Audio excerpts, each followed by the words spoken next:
Kani-kanina lang ay dumating dito sa San Jose National High School si DepEd Secretary Sonny Angara at Tacloban Mayor Alfred Romualdez.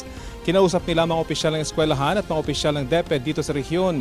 Dumating din dito ang mga opisyal ng PNP at iba pang ahensya para mabigyan ng latest report si Secretary Angara. Hanggang ngayon, pinoproseso pa ng mga kawani ng Scene of the Crime Operatives o SOCO itong pinangyarihan ng pamamaril kahapon. Habang dito sa labas ng eskwelahan, nag-aabang ang ilang estudyante at kanilang mga magulang para makapasok dito sa campus para kunin ang kanilang mga naiwang gamit. Sa kaguluhan kasi kahapon ay nagtakbuhan na lahat ng mga estudyante at naiwan ang kanilang mga bag, mga cellphone at maging mga sapatos at tsinelas. Samantala ayon sa pulisya, posibleng may kinalaman sa bullying ang pamamaril dito sa San Jose National High School. Inimbestigahan na rin kung paano nakuha ng dalawang minor de edad ang mga baril na naka-issue sa isang gwardya at isang pulis. Narito ang aking report.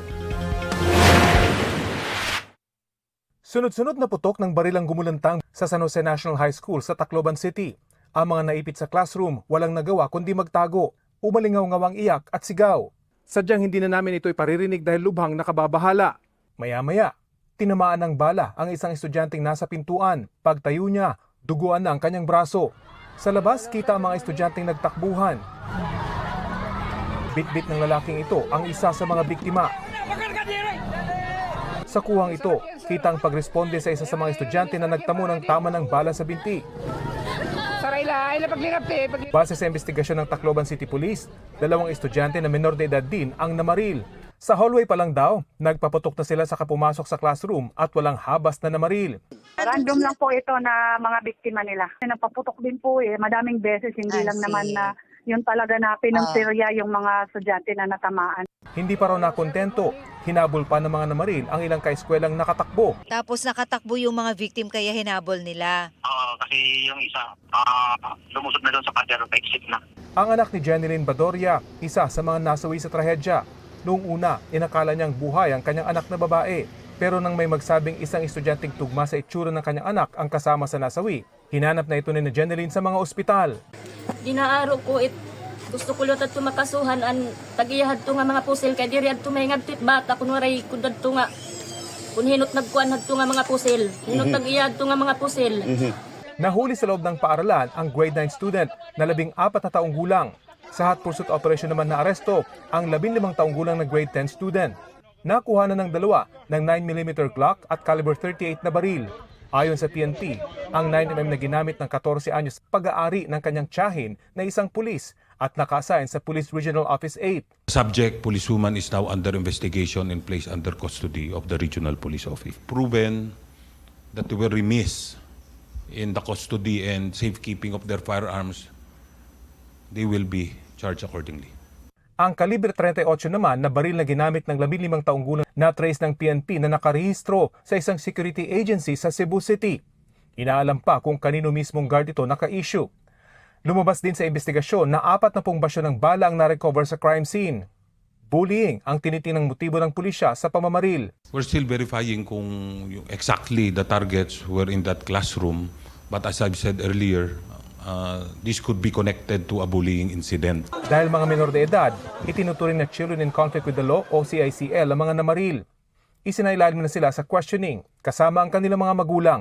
Medyo nasa din sila, agitated din po sa nangyari sa ginawa nila. Nandito ang mga magulang, siyempre po umiiyak din po kahit mga lalaki po yan, mga minors din po kasi. Dinala rin sa ospital ang dalawa para isailalim sa medical examination at paraffin test. Bago ang pamamaril, ipinost pa ng dalawa ang litratong ito sa social media habang may hawak na mga baril. Hindi malinaw kung ito rin ang mga ginamit nila. Nakausap ng GMA News ang isang ina na ang dalawang anak ay nasa katabing kwarto lang kung saan namaril ang dalawang minor de edad. Kwento raw ng kanyang anak, nakamaskara ang isa sa mga namaril. Wala namang takip ang mukha ng isa pa. Yung mas bata po, nagmaskara daw, nag-face mask. Pero yung mas matanda na 15 years old, walang takip ang mukha. Wala pang pahayagang paaralan. Ayon sa PNP, kasama sa iimbestigahan ay kung may nagawa ba ang school authorities dahil dati na palang nagpo-post sa social media ng mga violenteng video at video ng pagpapaputok ng baril ang isa sa mga namaril. Ito ay very obviously red flags. So if you could, if the school authorities or anybody, we're not putting blame on anybody, but if anybody was able to monitor itong mga red flags na to, this could have been prevented. Ang Department of Education, lubos daw na nababahala sa nangyari na kinukonsidera nilang high alert situation. Nakikipag-ugnayan na raw sila sa pulisya at school authorities para siguruhing ligtas ang school premises. Bilang tugon sa emotional toll ng trahedya, nakikipag-usap na rin sila sa mga ahensya ng gobyerno para magbigay ng medical assistance at psychosocial intervention sa mga apektadong estudyante at personnel. Ayon naman sa DSWD, nagbibigay ng psychosocial support at psychological first aid ang kanilang mga social workers sa mga naapektuhan. Sa isang pahayag, sinabi ng Department of Justice na nakipag-ugnayan na sila sa Office of the Regional Prosecutor ng Region 8 ukol sa insidente. Hahayaan daw ng DOJ ang law enforcement agencies at prosecutors na kompletuhin ang kanilang investigasyon bago sila maglabas ng karagdagang impormasyon. Iniutos naman ni Pangulong Bongbong Marcos ang malalimang investigasyon sa pamamaril. Ayon kay Palace Press Officer Undersecretary Claire Castro, ikinalulungkot ng Pangulo ang nangyari. Pinasisiguro rin daw ng Pangulo ang proteksyon at kaligtasan sa lahat ng lugar, opisina, establishmento, lalong-lalo na sa mga paaralan. Rafi Tima, nagbabalita para sa GMA News. Matapos yung nangyaring pamamaril kahapon ay nagsasagawa ngayon ng blessing ang isang pari dito sa may compound ng San Jose National High School. Umiikot sila ngayon dito sa lugar kung saan nangyari yung pamamaril. Kararating lang nila actually nung mataunan natin na umiikot sila ngayon dito para i-bless nga itong campus. At sa putong ito, kausapin natin si Police Regional Office 8 Director, Police Brigadier General Jason Capoy. Magandang umaga po sa inyo. Unang-una po siguro establish natin, ilan po ba talaga yung sugatan dito sa nangyaring insidente? 3 po yung patay, ilan po yung nasugatan? For the record po, si Rafi, we have at least 15 firearm-related injury.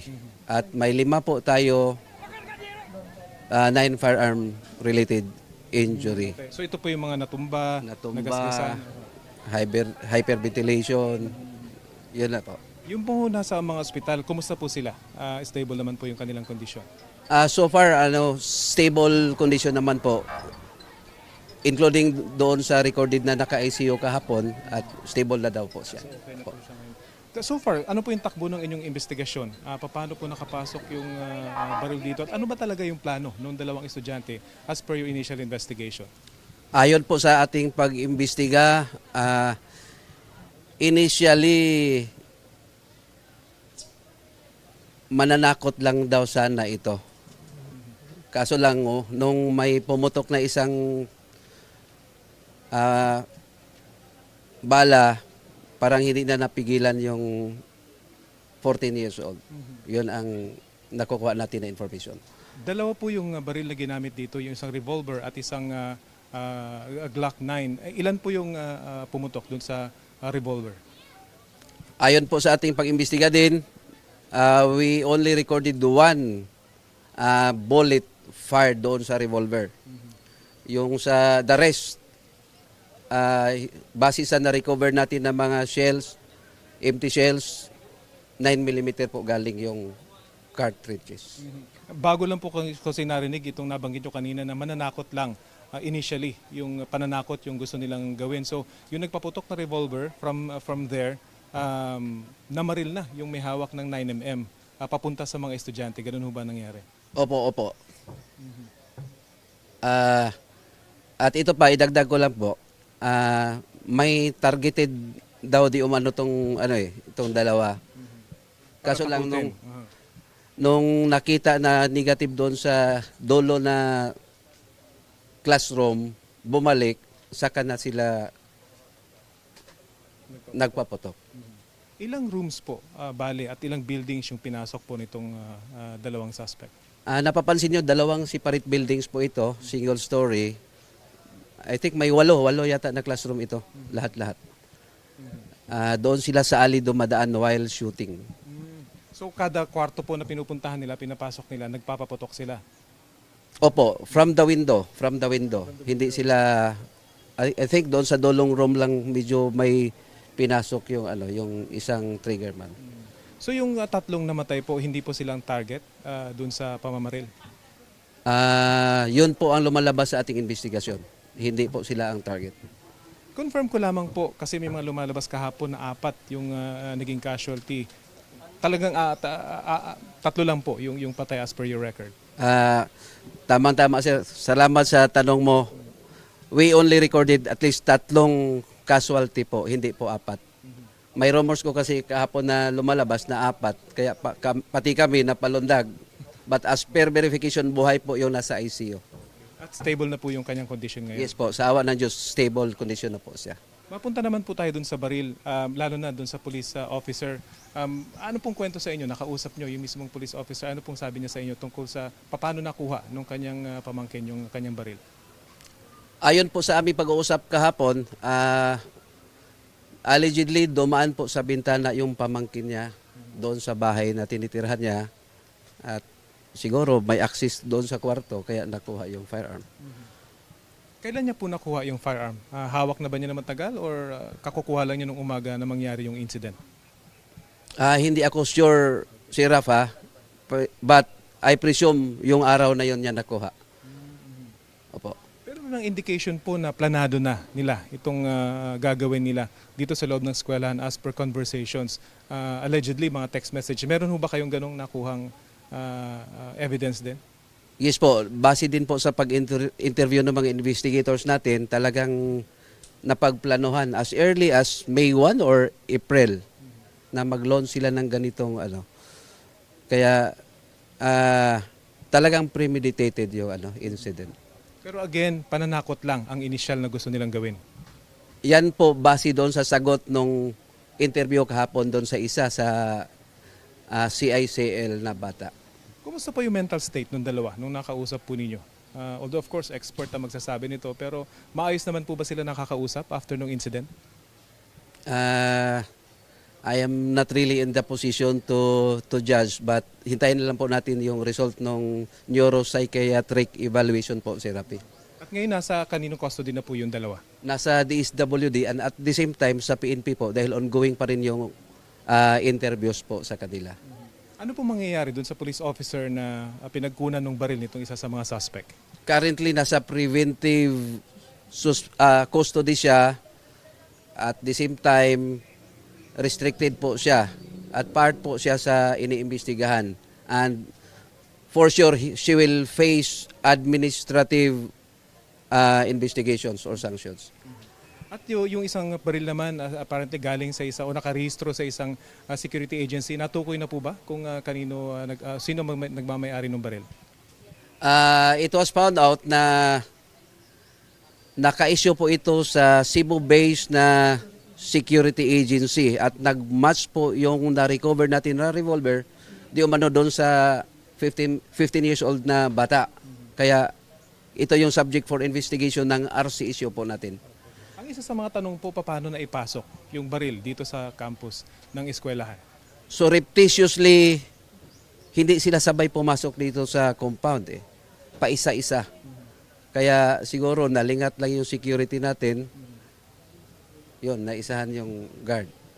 At nasa backpack at nasa waist bag ho ba yung mga baril? Yun yung lumalabas? Opo sir. Yun, nasa sling bag and backpack.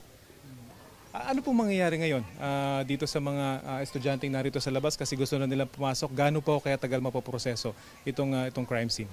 Hopefully matatapos na ng processing ng suko po natin itong araw na to. At para ma-recover naman ng mga magulang yung mga properties or belongings ng mga estudyante natin. 40 na basyo po yung inyong nabilang, so ganun kadami yung ipinutok nitong suspect. Ganun kadami yung kanyang dalang bala nung time na yun? Actually, lang ito more or less 40. Kaya kanina, nung nandun ako mismo, naka-recover pa ako ng isang live bullet Kaya kailangan naming ibangga yung report ng SOCO at yung submission ng investigator natin para makabigay po tayo ng very accurate na information po as to the recovery ng shells or bala. Kanina po si Mayor Romualdez nanawagan kasi ang daming speculation dito sa nangyari, ang daming mga haka-haka maraming misinformation na lumabas katulad nung may namatay na isa pa kahapon. Nasa inyo pong pagkakataon na manawagan po sana tayo sa mga taong nag-aabang dito sa balitang ito.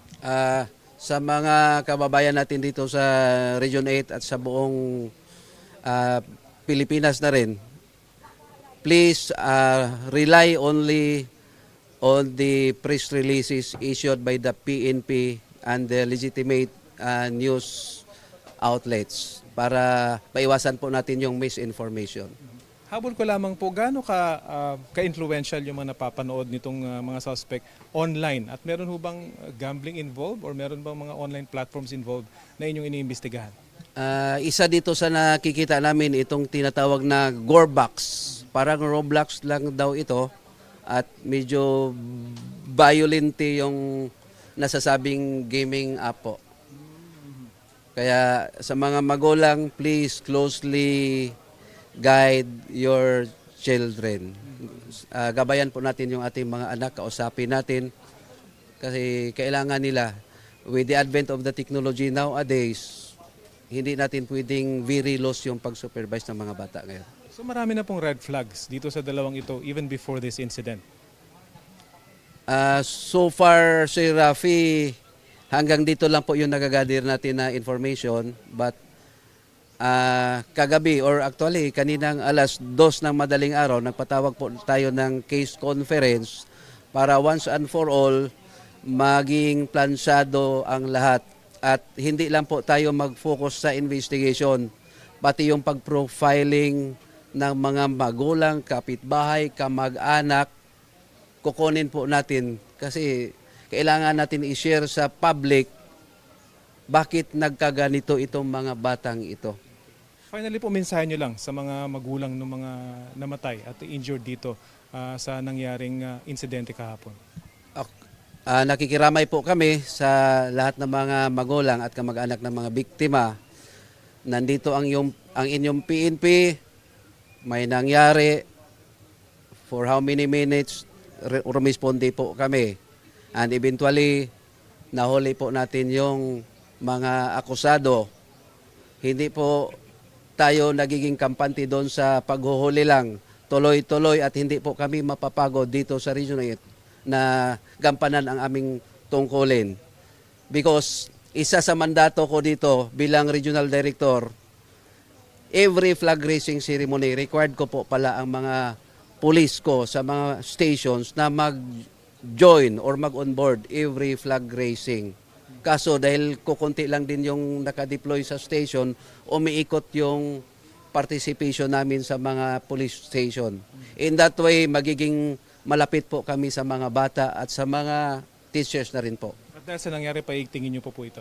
Mas lalo nating paigtingin, i-organize natin yung security, we will conduct security survey and inspection nang sa ganon, open yung communication between the PNP and the faculties and the school administrations po. Maraming salamat po sa impormasyong ibinigay nyo sa amin. So, yan ang latest mga kapuso na talagang pananakot initially yung lumalabas sa kanilang investigasyon pero marami pa nga na kailangang impormasyong malaman tayo mula dito sa nangyaring insidente kahapon. Balik muna sa inyo dyan sa studio. Maraming salamat. Humina na bilang typhoon ang Bagyong Francisco habang tinutumbok ang extreme northern Luzon. Ayon sa Pag-asa, epekto po yan ng unfavorable environmental conditions habang tumatawid ang bagyo sa Philippine Sea. Tuyo raw ang hangin sa hilaga ng bagyo kaya wala itong naiipong lakas. Sa ngayon, nagdudulot pa rin ang Bagyong Francisco ng masungit na panahon sa extreme northern Luzon. Nakataas pa rin po ang wind signal number 1 sa Batanes at sa northeastern Cagayan. Kasama po ang eastern portion ng Babuyan Islands. Namataan ng Bagyong Francisco, halos 400 kilometro silangan ng Apari, Cagayan. Taglay po nito ang lakas ng hangin na aabot sa 175 kilometers per hour. Lalabas po ito ng Philippine Area of Responsibility sa Biyernes at patuloy na hinahatak ng Bagyong Francisco ang hanging habagat na siyang nagpapaulan pa rin po sa may southern Luzon, Visayas at Mindanao. Mas makakaasa muli sa maayos sa panahon ngayong Martes tayo rito sa Metro Manila at sa ilan pang panig ng Northern at Central Luzon pero posible pa rin po ang mga local thunderstorm. Nakataas po ngayon ang thunderstorm watch sa NCR, Bulacan, Rizal, Laguna at Cavite. Ayon sa Pag-asa, posible ang pag-ulan na may pagkulog at pagkidlat sa mga nasabing lugar hanggang mamayang alas 10 ng gabi. Isa ng tropical storm ang binabantayang low pressure area sa labas ng PAR. Namataan po yan ng mahigit 2,000 kilometro silangan ng southeastern Luzon.